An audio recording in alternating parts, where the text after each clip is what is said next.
මේ වීඩියෝ නරඹන අසන සියලු දෙනාට අනන්ත බුදුගුණ බලයෙන් යහපතක්ම වේවා කියා මුලින්ම ප්‍රාර්ථනා කරනවා. මනුසුව නැමැති මේ නාලිකාවේ අරමුණ මානසික රෝගීන්ට පිහිට වීම බව මතක ඇති. පිහිට වෙන්නේ කෙසේද? එක් පැත්තකින් පිහිට වෙන්නේ මානසික රෝගවලින් ක්‍රමානුකූලව ගලවා ගැනීමෙනි. තව පැත්තකින් පිහිට වෙන්නේ ඒවාට ගොදුරු වෙන්න ආසන්න අය රෝගීන් වීමෙන් වළකා ගැනීමෙනි. ඒ අරමුණ ඉටු කර ගැනීම පිණිස සකසා ඇති විධිමත් සැලැස්ම ප්‍රධාන පියවර දෙකකින් යුක්ත බවත් එයින් දෙවැන්න අනුපියවර 4කින් යුතු බවත් මතක ඇති. රෝගී මනසේ භයානකකම වටහා ගැනීම තමයි පළමු අනුපියවර.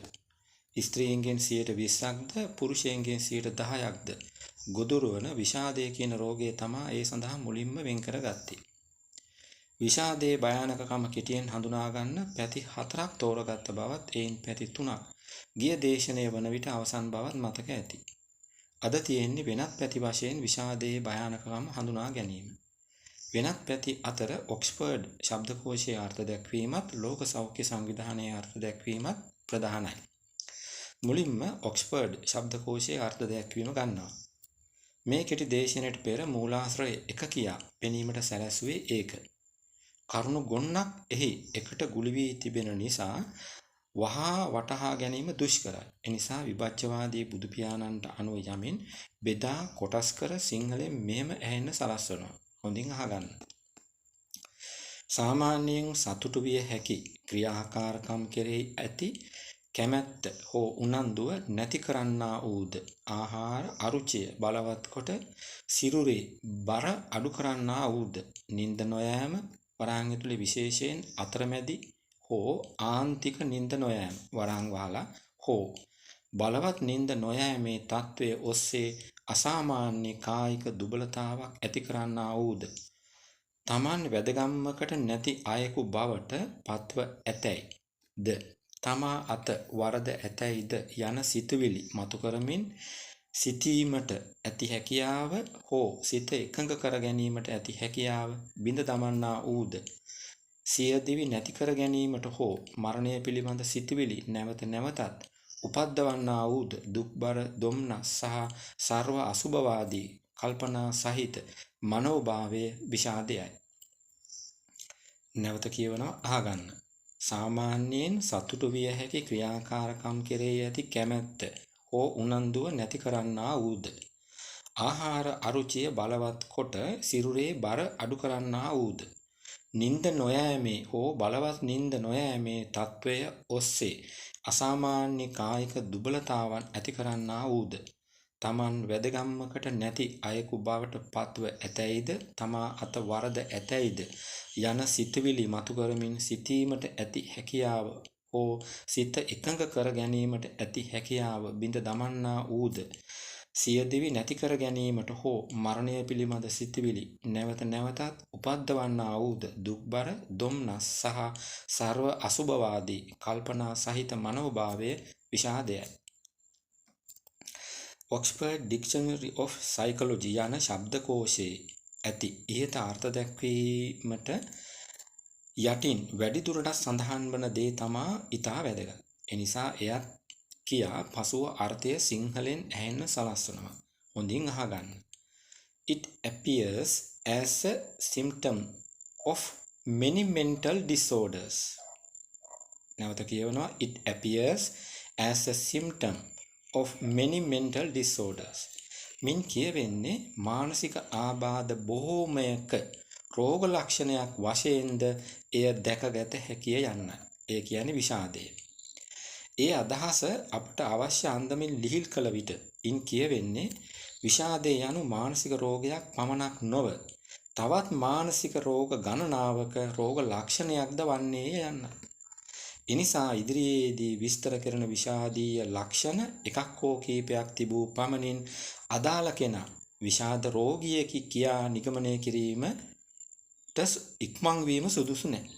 හේතුව ඒ ලක්ෂණ වෙනත් මානසික ආබාධයක් නිසා මතු වූ ඒවා වෙන්න පුළුවන් නිසායි.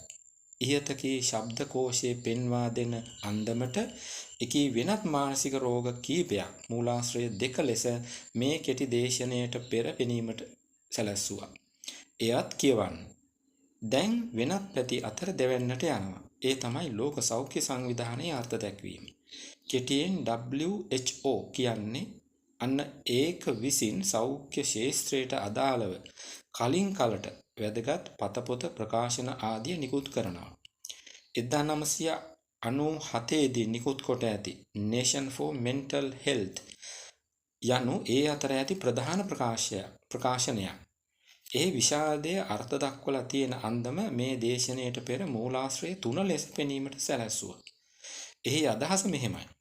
විෂාදයේ යන්නෙන් විදහා පෙන්වනුයේ පෙර සතුටු ක්‍රියාකාරකම් කෙරෙහි තිබූ කැමැත්ත අහිමි වීම සහ පහළ ගිය හෝ දුම්නස් සහගත මනෝභාවයයි. දැන් ඉන්දියාවෙන් එකතු වී ඇති අර්ථ දැක්වීමකට යනවා. Academics Dictionary of Psychology යන මනෝවිද්‍යා ශබ්දකෝෂයේ තමයි එය සඳහන් වෙන්නේ. දේශනයට පෙර මූලාශ්‍රය 4 ලෙස පෙන්වුවේ ඒක. එළබසට නැගූ විට එහි අදහස මෙහෙමයි. සාමාන්‍යයෙන් අක්‍රීය හැසිරීමකින් හා බිඳ වැටුණු ප්‍රජාන ලක්ෂණ වලින්ද අභිප්‍රේරණ විෂයෙහි වූ වෙනසකින්ද ඍණාත්මක චිත්තවේගී ආකල්ප වලින්ද හෙබි දුම්නස් සහගත තත්වය විෂාදයයි. මීට පෙර දුටු විවරණවල නැති වැදගත් ලක්ෂණයක් මෙහි සඳහන් වෙනවා. ඒ තමයි අභිප්‍රේරණය විෂයෙහි සිදුවන වෙනස්කම්. ඉංග්‍රීසියෙන් නම් change in the motivation sphere යන්න. සිග්මන්ඩ් ෆ්‍රොයිඩ් විසින් කර ඇති විවරණ දෙකකුත් තියෙනවා. ඉන් එකක් තමයි විෂාදය යනු මරණ ආශයේ ප්‍රකාශයකි යන්න. ඉතා කෙටි වුවද අපූර්ව විවරණයක් වූ මෙය අන් සියලු විවරණ පරයා යනවා කියන එකයි මගේ දැක්ම. එනිසා ඒවට ඇති කරුණු කීපයක් කෙටියෙන් විස්තර කරනවා. ෆ්‍රොයිඩ් පවසන අන්දමට මිනිසාට ඇත්තේ විකල්ප ජෛවීය ආශ දෙකයි. ඒ සහජ ජීවන ආශය හෝ මරණ ආශය යන දෙක. සහජ ජීවන ආශයට ඉංග්‍රීසියෙන් කියනවා life instinct කියලා. මරණ ආශයට ඉංග්‍රීසියෙන් කියනවා death instinct කියලා. ආශය කියන පදයේ අරුත නැඹුරු වීම කියා ගත්තට වරදක් නැහැ. මානසික රෝගවල බරපතල තත්වයන්හිදී තමා මුලින්මද ඉන් මෙපිටදී තමාගෙන් කොටසක්ද රෝගියාට අහිමි වන බව මුලින්දම්ම මම කියන දෙයක්. ඒ අහිමිවීමේ අවසානයේ වන්නේ දැන හෝ නොදැන රෝගියා අතින් ජීවන ආශය අත්හැරි මරණ ආශයට ළඟා වීම, සමීප වීම. දිවි නසා ගන්නන්ගෙන් 50%ක් මානසික රෝගීන් වීමෙන්ද ඒ බව සනාථ වෙනවා. ලෝක සෞඛ්‍ය සංවිධානය විසින් 1997 දී නිකුත් කර ඇති ඉහතකි Nation for the Mental Health යන ප්‍රකාශනයේ කොටසක් මූලාශ්‍රය 5 ලෙස දේශනයට පෙර පෙන්වුවා. එයත් කියවන්න. එහි අදහස ලොව පුරා වාර්ෂිකව සිදුවන මරණ වලින් ලක්ෂ 8කට වැඩි ප්‍රමාණයක් දිවි නසා ගැනීමසේ සලකන බවත් ඉන් බහුතරය විෂාදය නිසා යන්නත්ය. ලක්ෂ 8 අදින් වසර 28ක අතීතයකට අයත් එකක්. අද තත්වය නුවණින් විමසා බලන්න. ඒ අතින් ගත් විටද විෂාදයේ යනු මරණ ආශයේ ප්‍රකාශනයක යන ෆ්‍රොයිඩ්ගේ අර්ථ දැක්වීම ඊටත් වඩා අදට බොහෝ ප්‍රායෝගික බව පේනවා. ඒ නිසාම ඉහතකී පිරිසට ඊළඟට එකතු වන කෙනා ඔබ අසලම ඉන්න පුළුවන්. ඥාති මිත්‍රාදීන් අවදීන් සිටිය යුත්තේ ඒ නිසයි. ඔවුන් පමණක්ද? නැහැ.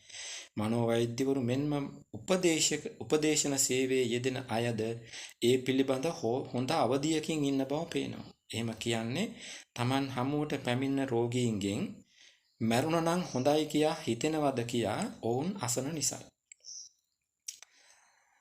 දැන් සිග්මන්ඩ් ෆ්‍රොයිඩ්ගේ දෙවන අදහස ඒ තමයි විෂාදයේ යනු අන්තර් චෛතසික ප්‍රචණ්ඩත්වයයි යන්න.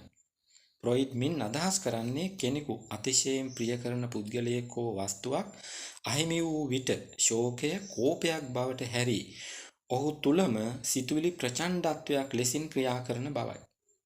දැන හෝ නොදැන ෆ්‍රොයිඩ් කර ඇති මේ විවරණයෙහි සැබෑවීම ඇත්තේ බෞද්ධ දර්ශනයෙන් කියන නියම හේතුවයි. සිතුවිලි යනු චිත්තාංග හෙවත් චෛතසිකයෝය. බුදු පියාණන් එවන් චෛතසික 52ක් දේශනා කර ඇති අතර ඉන් 3ක් අකුසල මූල නමින් ප්‍රධාන වෙති. නම් කළොත් ඒ ලෝභය, ද්වේෂය හා මෝහයයි.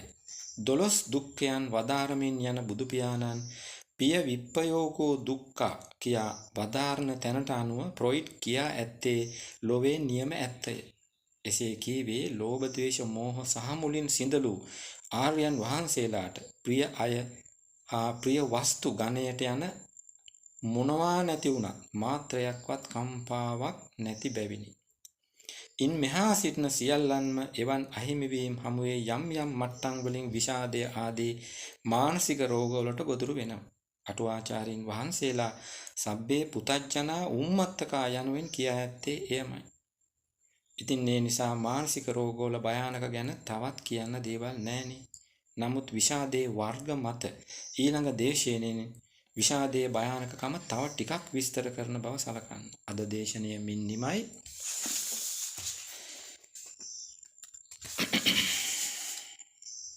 මේ වීඩියෝ පෙළෙන් ලෝකයට සිතක් වන බව වැටහේ නම් අන් අයටත් අහන්න බලන්න ෂෙයා කරන්න. මෙවන්ම කෙටි දේශන මාලාවකින් යුත් සෝපාක නැමැති මගේ බෞද්ධ නාලිකාවත් විශ්වකර්ම ගෙදර නැමැති වාස්තු විද්‍යා නාලිකාවත් නරඹන්න අහන්න කියා ගෞරවයෙන් ඉල්ලනවා. මේ දේශනය නැරඹූ ඇසූ සියලු දෙනාට ජය සතුට පිරිස් වාසනාවන්ත දවසක් ප්‍රාර්ථනා කරනවා. සියලු සත්වයෝ සුඛී සුවපත් වෙත්වා.